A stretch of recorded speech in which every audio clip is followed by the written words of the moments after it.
জয় মা তারা।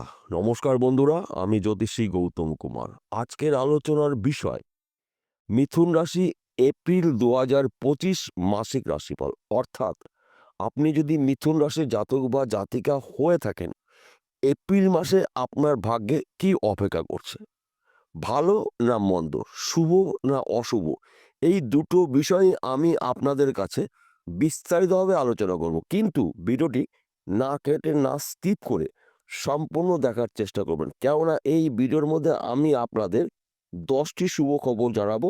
10টি শুভ খবরের পাশাপাশি 2টি অশুভ খবরও জানাবো। যদি আপনি এই দুটি বিষয়ে সতর্ক হতে পারেন, তাহলে এপ্রিল মাসে কোনো বিপদই কিন্তু আপনাকে স্পর্শ করতে পারবে না। তাহলে বন্ধুরা, আসুন দেরি না করে মূল পর্বে যাওয়া যাক। ভিডিওটি শুরু করার আগে আমরা প্রথমে একটু দেখে নেই বা জেনে নিই 1 এপ্রিল সকাল 6টায় গ্রহদের গোচরগত অবস্থান। অর্থাৎ আপনার রাশির সাপেক্ষে এই 9টি গ্রহ কে কোথায় কিভাবে অবস্থান করছে, এই বিষয়টা আমাদের প্রথম জানতে হবে। কেননা এই 9টি গ্রহকে বিচার বিশ্লেষণ করেই কিন্তু আমরা আপনাদের কাছে ভালো অথবা মন্দ দুটো বিষয় নিয়ে আলোচনা করি। তাহলে আমাদের প্রথম গ্রহদের বিন্যাস জানতে হবে। আপনি যদি মিথুন রাশির জাতক বা জাতিকা হয়ে থাকেন, আপনার রাশির অধিপতি গ্রহ যুবরাজ গ্রহ বুধ রয়েছে আপনার রাশির একাদশ ঘরে, অর্থাৎ আয়ের ঘরে রয়েছে। সূর্যের সঙ্গে জুটি বেঁধে বোধাদিত্য রাজযোগ তৈরি করেছে। অর্থাৎ একাদশ ঘরে পাঁচটি গ্রহ সমন্বয়ে পঞ্চগ্রহী রাজযোগ সৃষ্টি হয়েছে। শুক্র এবং বুধের জুটিতে লক্ষ্মীনারায়ণ রাজযোগ তৈরি হয়েছে। শুক্র এবং সূর্যের জুটিতে শুক্রাদিত্য রাজযোগ তৈরি হয়েছে এবং রাহু শুক্র জুটিতে ভোগবিলাস রাজযোগ তৈরি হয়েছে।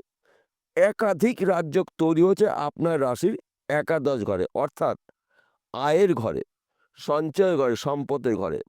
এবং আপনার রাশিতেই রয়েছে সেনাপতি গ্রহ মঙ্গল। আপনার রাশির প্রথম ঘরে লগ্নভাবে মঙ্গল থাকা মানে কিন্তু আপনার শরীর মন ভালো থাকবে। আপনার রাশির চতুর্থে রয়েছে কেতু। এই কেতু আপনার সমস্যার সৃষ্টি করবে। ভিডিওর শেষের দিকে বলবো কোন কোন ক্ষেত্রে আপনাকে সাবধান হতে হবে। 10টি শুভ খবরের মধ্যে প্রথম শুভ খবর, আপনার রাশির দ্বাদশ ঘরে অবস্থান করছে দেবগুরু বৃহস্পতি। এই হলো 9টি গ্রহর গোচরগত অবস্থান। এইবার আসুন জেনে নিই 10টি শুভ খবরের মধ্যে প্রথম শুভ খবর, আপনার শরীর মন ভালো থাকবে এপ্রিল মাসে। সন্তান শিক্ষা শুভ, প্রেম ভালোবাসা দাম্পত্য অতি শুভ। চাকরি ক্ষেত্রে শুভ খবর আপনি পেতে পারেন। সেই চাকরি সরকারি হতে পারে, বেসরকারি হতে পারে, ব্যক্তি বিশেষে। এপ্রিল মাসটা কিন্তু আপনার জন্য গুরুত্বপূর্ণ মাস। আপনারা একটু চেষ্টা করুন। তাছাড়া আপনি হয়তো চাকরি করছেন, চাকরি ক্ষেত্রে অফিসে সমস্যা থাকলে ওই সমস্যার সমাধান হতে চলেছে। কেননা লক্ষ্মীনারায়ণ রাজযোগের প্রভাবে মা লক্ষ্মীর কৃপা আশীর্বাদ আপনার জীবনে পড়তে চলেছে। তাছাড়া আপনি যদি বেকার বা বেরোজগার থাকেন, বোধাদিত্য রাজযোগের প্রভাবে আপনারা কাজকর্মগুলো পেতে চলেছেন। চতুর্দিক থেকে কিন্তু আপনার কাজের খবর পাবেন। যেই কাজের জন্য আপনি অনেক চেষ্টা করেছিলেন, পরিশ্রম করেছিলেন, এবার কিন্তু পরিশ্রমের ফল আপনি পেতে চলেছেন। তাছাড়া আপনি যদি বিদেশে যাওয়ার জন্য চেষ্টা করছেন দীর্ঘদিন ধরে, কিন্তু আপনি যেতে পারছেন না, যাওয়ার সময় বাধা সৃষ্টি হচ্ছে, কিংবা আপনাকে নেওয়া হচ্ছে না, কিংবা আপনি নিজেও কখনো কখনো যাননি, এই সময়টা কিন্তু বিদেশ যাত্রাও আপনার জন্য শুভ। অর্থাৎ আপনার লক্ষ্য পূরণ করার সময় এপ্রিল মাস।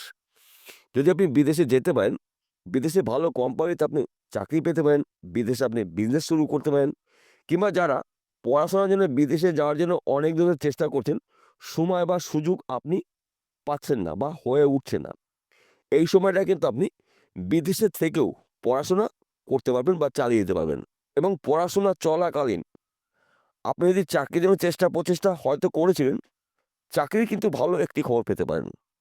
তো এই শুভ সময়টাকে আপনারা অবহেলা অপচয় না করে আপনার গুরুত্বপূর্ণ কাজগুলো আপনি শুরু করতে পারেন। কেননা চতুর্দিক থেকে কিন্তু আপনি সফলতা অর্জন করার সম্পূর্ণ সময় সুযোগ পেতে চলেছেন এপ্রিল মাসে। তাছাড়া আপনি যদি ব্যবসা করেন, সে ব্যবসা ছোট হতে পারে, মাঝারি হতে পারে, যে কোনো ব্যবসা হতে পারে, ব্যবসার ক্ষেত্রেও কিন্তু আপনি ঝড়ের গতিতে আয় উপার্জন করার সুযোগ পাবে লক্ষ্মীনারায়ণ রাজযোগের প্রভাবে। এবং শুক্রাদিত্য রাজযোগের প্রভাবে আপনার ব্যবসা স্থান পরিবর্তন হতে পারে, ব্যবসা পরিবর্তন হতে পারে। একাধিক দিক থেকে আপনি পয়সা করে আয় উপার্জন করার সুযোগ সুবিধা পেতে পারেন। তাই এই শুভ সময়টা কিন্তু আপনার জন্য গোল্ডেন সময় আপনি পেতে চলেছেন। তাছাড়া আপনি যদি জমি জায়গার ব্যবসা করছেন, প্রমোটারি করছেন, জমি জায়গায় যুক্ত মিডলম্যানের কাজ করছেন, এই সময়টা কিন্তু আপনার শুভ। কারণ আপনার রাশিতেই রয়েছে সেনাপতি গ্রহ মঙ্গল, জমি জায়গায় কারক গ্রহ। এই সময়টা আপনারা হঠাৎ করে গরিব থেকে ধনী হওয়ার সুযোগ সুবিধা পেতে পারেন। এবং আপনি যদি ফটকা কোনো বিজনেসে যুক্ত থাকেন, এই সময়টা কিন্তু আপনার রাতারাতি কোটিপতি হওয়ার সুযোগ সুবিধা পেতে পারেন। কিংবা আপনারা যদি এক্সপোর্ট ইম্পোর্টের বিজনেস করেন, আপনার বিজনেস দেশে অথবা বিদেশে ছড়িয়ে যাবে, আপনার নামটাকেও ছড়িয়ে যাবে। শুভ সময়ে শুভ কাজগুলো আপনারা করুন। তাছাড়া আপনি যদি অনলাইনের সাথে যুক্ত রয়েছেন, শেয়ার বাজারে লগ্নি করছেন, ব্যাটিং করছেন, মার্কেটিং করছেন, হয়তো পেশাগত লটারি টিকিট বিক্রি করছেন, এখান থেকেও কিন্তু আপনি রাতারাতি কোটিপতি হতে পারেন কোনো একটি টিকিটের মাধ্যম দিয়ে। কেননা ভাগ্য কিন্তু আপনার শুভ, কর্ম শুভ, আয় অতি শুভ। এক কথাতে বলা যেতে পারে এপ্রিল মাসটি আপনার জন্য শুভ মাস, ঘুরে দাঁড়ানোর মাস আপনি পেতে চলেছেন। তাছাড়া মাঝে মধ্যে এক ঘর বা দু ঘর লটারি টিকিট আপনি কাটতে পারেন ভাগ্য পরীক্ষা করার জন্য। আমি আপনাকে বলছি না যে প্রতিদিন আপনি 2000 টাকার 3000 টাকার টিকিট কাটবেন, এক ঘর বা দু ঘর টিকিট কাটবেন, ভাগ্য আপনার কিন্তু পরিবর্তন হতে চলেছে। তাছাড়া বিশেষ করে যারা বিবাহের জন্য পাত্র বা পাত্রী অনেক দিন ধরে সন্ধান করছেন, মনের মতন পাচ্ছেন না, আপনার মনের মতন পাত্র বা পাত্রীর সন্ধান পেতে চলেছেন। কেননা লক্ষ্মীনারায়ণ রাজযোগ, শুক্রাদিত্য রাজযোগ, বুধাদিত্য রাজযোগ আপনার জন্য শুভ ফলদায়ক। এতগুলি রাজযোগ আপনি পেতে চলেছেন আপনার রাশির একাদশ ঘরে, সঞ্চয়ের ঘরে, আয়ের ঘরে, সম্পদের ঘরে।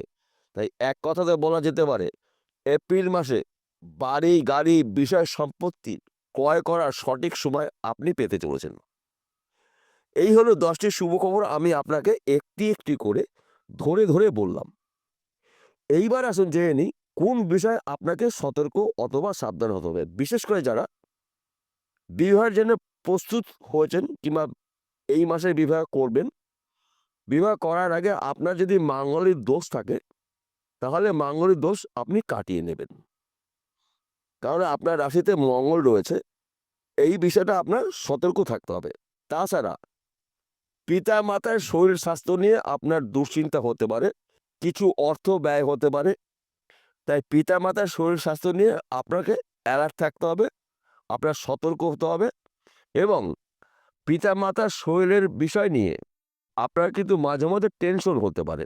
কেননা চতুর্থ ঘরে কেতুর অবস্থানে আপনার পিতামাতার শরীর স্বাস্থ্য নিয়ে মাঝে মধ্যে আপনার দুশ্চিন্তা হতে পারে। এই বিষয়টা আপনাকে একটু সতর্ক থাকতে হবে এবং পিতামাতার উপরে যত্নশীল আপনাকে হতে হবে। তাছাড়া এপ্রিল মাসটা কিন্তু আপনার জন্য স্বপ্ন পূরণ করার মাস। এইবার একটি কথা বলছি, যেহেতু আপনার রাশির দ্বাদশ ঘরে দেবগুরু বৃহস্পতির অবস্থান রয়েছে, বিশেষ করে প্রতি বৃহস্পতিবারে হলুদ বস্ত্র পরিধান করার চেষ্টা করবেন এবং প্রতিদিন ঘুমের থেকে উঠে সূর্য প্রণাম করে আপনার দিন আপনি শুরু করবেন। যদি আপনার সম্ভব হয় প্রতি শনিবারে নিরামিষ আহার গ্রহণ করবেন, চুলদাড়ি নখ কাটবেন না। এবং মাসে একটি শনিবার আপনি শনি মন্দিরে গিয়ে পুজো করতে পারেন। অবশ্যই আপনাকে উপোস থাকতে হবে এবং প্রতিদিন কাক এবং কুকুরকে আপনার সামর্থ্য অনুসারে নিজে হাতে কিছু খেতে দেবেন। দেখবেন আপনার জীবনে উন্নতি আসবে ঝড়ের গতিতে। এই কয়েকটি নিয়ম যদি আপনি সারা বছর করতে পারেন, তাহলে আপনার উন্নতি কেউ ঠেকাতে পারবে না। কেননা শনিদেবের কৃপায় আপনার জীবনে আসবে ঝড়ের গতিতে উন্নতি, উন্নতির শীর্ষে আপনারা পৌঁছে যেতে পারবেন। বিষয়টা পরিষ্কার হলো। নমস্কার বন্ধুরা, আবার দেখা হবে।